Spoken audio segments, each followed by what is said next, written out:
Assalamu alaikum wa rahmatullahi wa barakatuh. May the peace and blessings of Allah be upon all of you. Welcome back to the proof that Islam is the truth.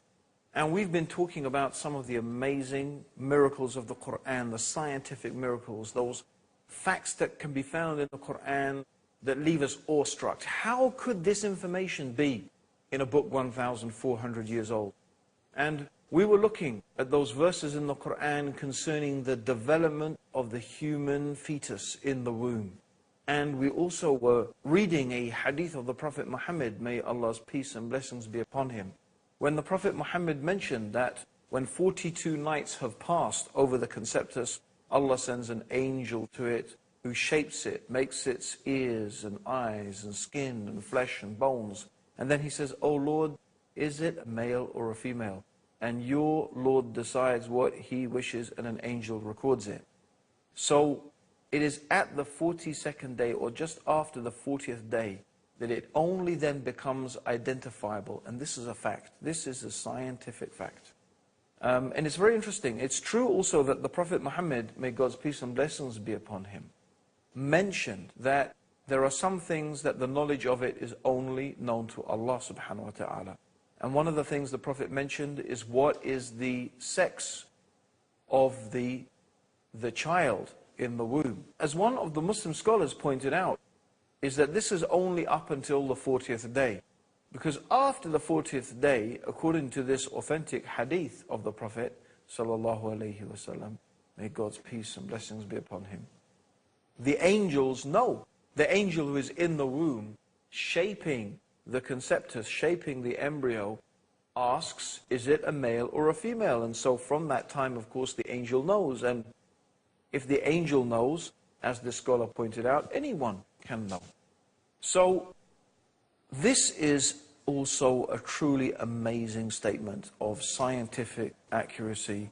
And this is information that in reality we have only begun to discover recently. We also find that the hadith mentions the correct time for the recognizable growth of the features described, and the sex of the fetus can only definitely be determined after 42 days. Now this piece of information was only known after the invention of powerful microscopes, only decades ago. Now I've only mentioned this subject of the developing human being in the Quran and the hadith of the Prophet Muhammad briefly. There is, of course, a vast amount of literature available if you would like to study this subject more, and it's very easily available on the internet. And indeed, Dr. Zakir Naik has produced a very nice book called Modern Science in the Light of the Quran and Sunnah. So you can get hold of that from the Islamic Research Foundation, inshallah, if you want to explore that area more.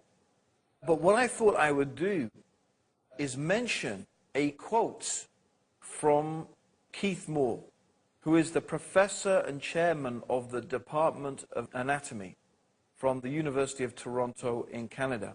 And Keith Moore is one of the acknowledged experts in the field of the developing human being in its embryonic form.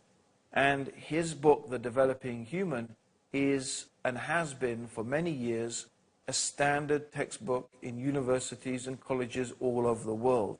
It's been translated into numerous different languages, and he was shown some of the statements in the Quran and the hadith or sayings of the Prophet Muhammad concerning the development of the human embryo.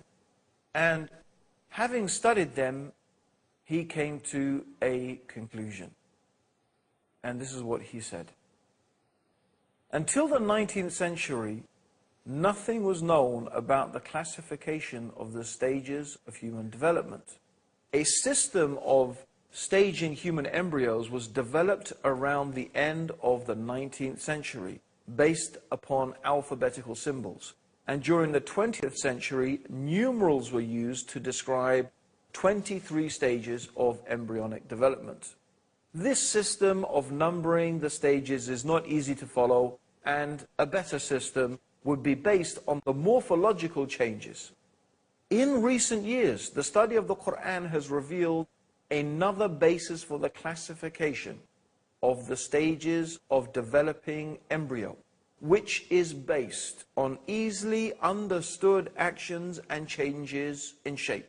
It utilizes terms that were used and sent by God to Prophet Muhammad by the angel Gabriel and recorded in the Quran. And he goes on to say, it is clear to me that these statements must have come to Muhammad from God, because almost all of this knowledge was not discovered until many centuries later. This proves to me that Muhammad must have been a messenger of God or Allah. Dear viewers, you need to think about this. Here is one of the experts, perhaps the expert in the field, examining the information that is in the Quran and that has been mentioned on the tongue of the Prophet Muhammad. And he is saying that not only is it impossible for this information to have been known by anyone 1,400 years ago, he also suggests that modern embryology should follow the system of development that has been mentioned in the Quranic verses. In other words, the Quran has described the development of the human embryo so beautifully and so effectively that this should be the basis upon which scientific textbooks founded from now on. This is what Keith Moore is saying. So this is really a truly remarkable statement from a truly remarkable scientist who, by the way, has become a Muslim. How did the Prophet Muhammad develop this information? From where did a man living in the desert 1,400 years ago know? From where did he get the knowledge? This is the question that you have to ask. This is the question that you have to examine. The next thing we want to look at is the water cycle. The water cycle, that is the cycle of water where the sun heats the sea and causes evaporation, and from that evaporation we have clouds forming, and how the winds move those clouds, and from that rain falls. Now, the Quran accurately describes the water cycle and the origin of underground springs. And we're going to be talking about that after the break. So whatever you do, don't go away, because we have some more amazing facts for you in the proof that Islam is the truth.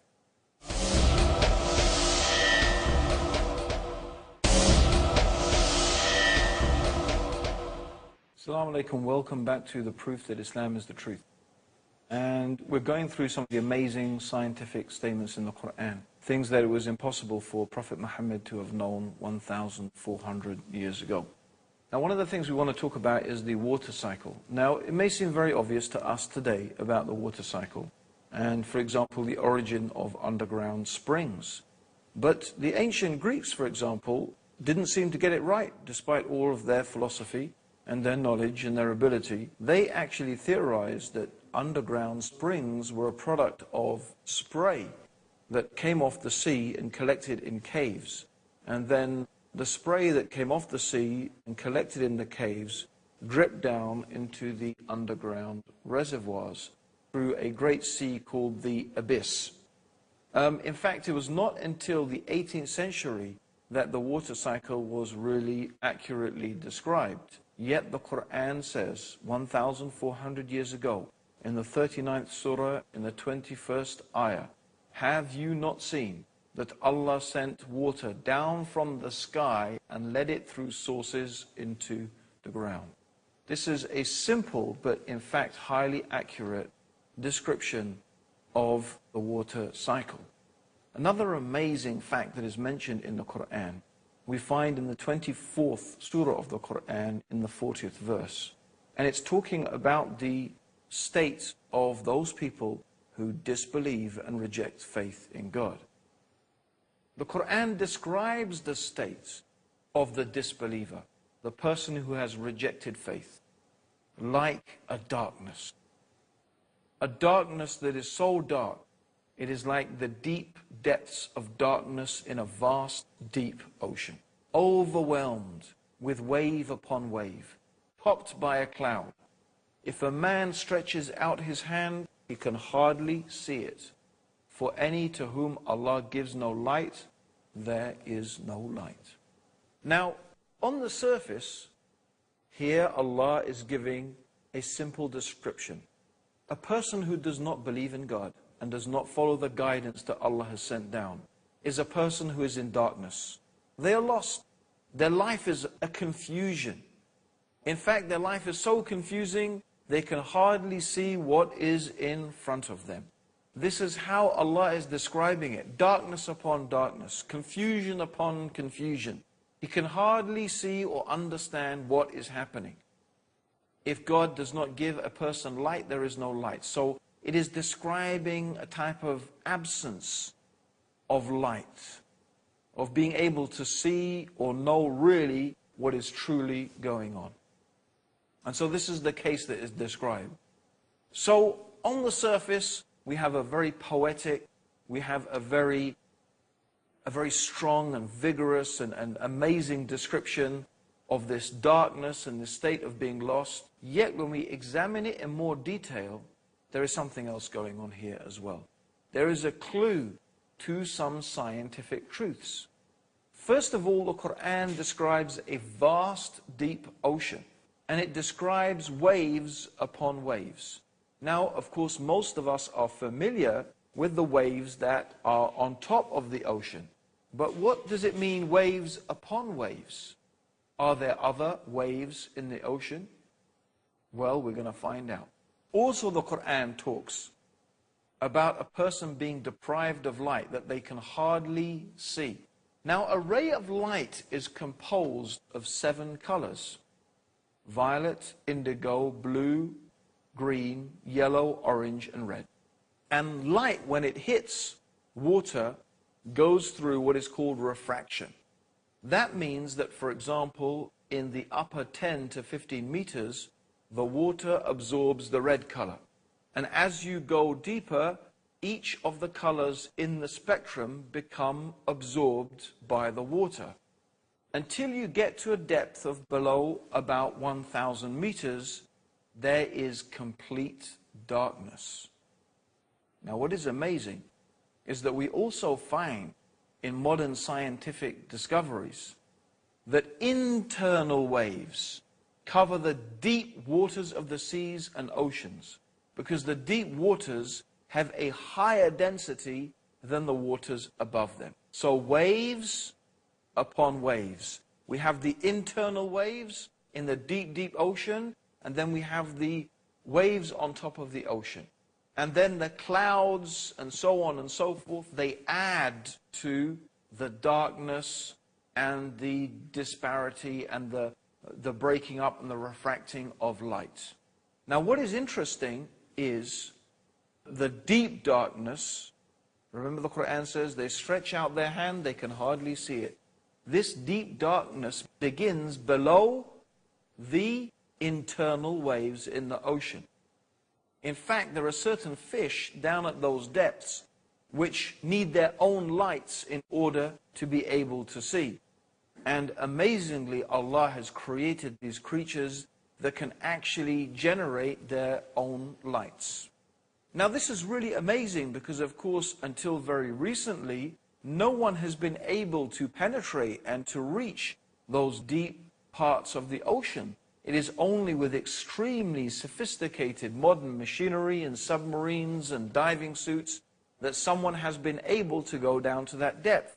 Yet we have the Quran 1,400 years ago describing the internal waves of the oceans and the darkness that is there at the depths of the oceans.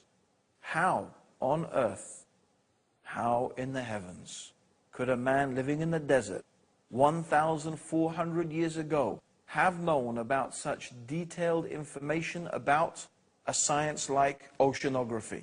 Well, Professor Rao, who is an expert in marine biology at the King Abdul Aziz University in Jeddah says, 1,400 years ago, a normal human being could not explain this phenomenon in so much detail.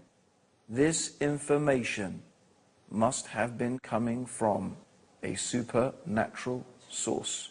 My dear viewers, this even is not the end of the amazing scientific statements in the Quran. Because the next thing I want to deal with is cosmology. The statements in the Quran concerning the universe. Now, until recently, or we could say up until the 1960s, there was a major controversy between scientists concerning the state of the universe. Now, some scientists believed and had begun to develop the idea that the universe was in a state of flux, that the universe was in fact expanding. And from this theory of the expanding universe also came another theory which is commonly known today as the Big Bang Theory. This is the idea that the universe had a common origin in a singularity, a dense, condensed type of matter. The universe was a infinitely small, we could say, part of dense matter. And this infinitely small, dense matter then exploded into what is the universe that we know today. Now, this was opposed by the static state theory. The static state theory, and this was very much preferred theory of atheists, that the universe was the way it was eternally in the past and will keep on being that way eternally in the future.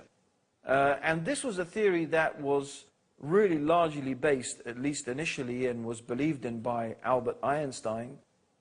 And many people therefore followed on from that with this idea of the static state theory. And so this idea of the Big Bang Theory, which was, really held by Fred Hoyle, he was the person who supported this theory, and Lemaitre, who was opposing it with the idea of the Big Bang Theory. Now, evidence came to light that showed that variations in the light spectrum that were being emitted from galaxies and stars, which is called redshift, showed, in fact, that the universe is expanding. And it's amazing that this scientific fact that has now been confirmed, and it is agreed upon by almost unanimously all scientists in the field, that we live in an expanding universe. And the evidence very, very clearly and strongly suggests that. What does the Quran say? 1,400 years ago, before there were telescopes and all the means to discover this information, the Quran says in the 51st surah, in the 47th ayah, the heaven, we have built it with power and we are expanding it. Let's just repeat that again. The heaven, we have built it with power and we are expanding it. 1,400 years ago, the Quran is mentioning how the universe is expanding. The next most important observational evidence was the discovery of cosmic microwave background radiation in 1964 by a powerful telescope. And this had been predicted in the Big Bang Theory as a relic of the hot ionized plasma of the early universe when it first cooled sufficiently to form neutral hydrogen and allowed space to become transparent to light. And its discovery led to the general acceptance among physicists that the Big Bang is the best model for the origin and evolution of the universe. What does the Quran say in the 21st surah, in the 30th ayah?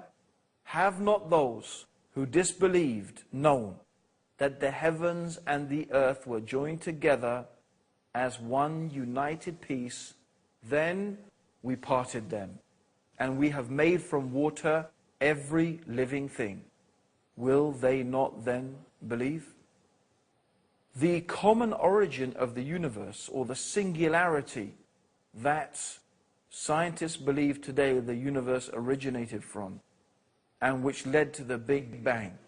It is considered that the conditions of this singularity were so precise, it is almost inconceivable that it could be in that way, except that it has been made by an all-wise and powerful Creator.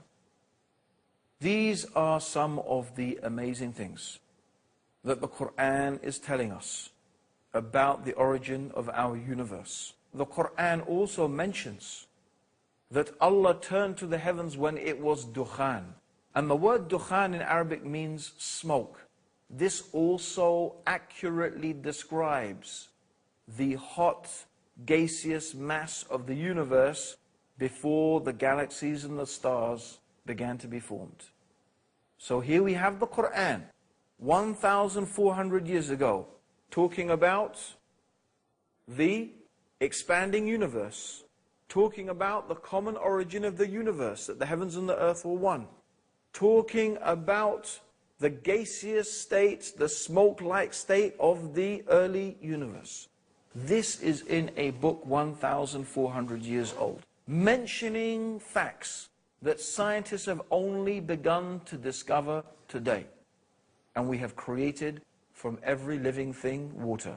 It's a fact that every living thing has its basis in and is fundamentally composed of water. You and me are about 70 to 80% water. We are made of about 70 to 80% water. A fact that has been mentioned in the Quran 1,400 years ago. Will you not believe? Will you now not believe? What will it take to make you realize and to understand that the Quran is the truth? That Muhammad is the messenger of God? This is more evidence, the proof that Islam is the truth. Join us for the next episode when we will be going through some more amazing facts from the Quran. Until then, Assalamu alaikum wa rahmatullahi wa barakatuh. May the peace and blessings of Allah and His guidance be with all of you.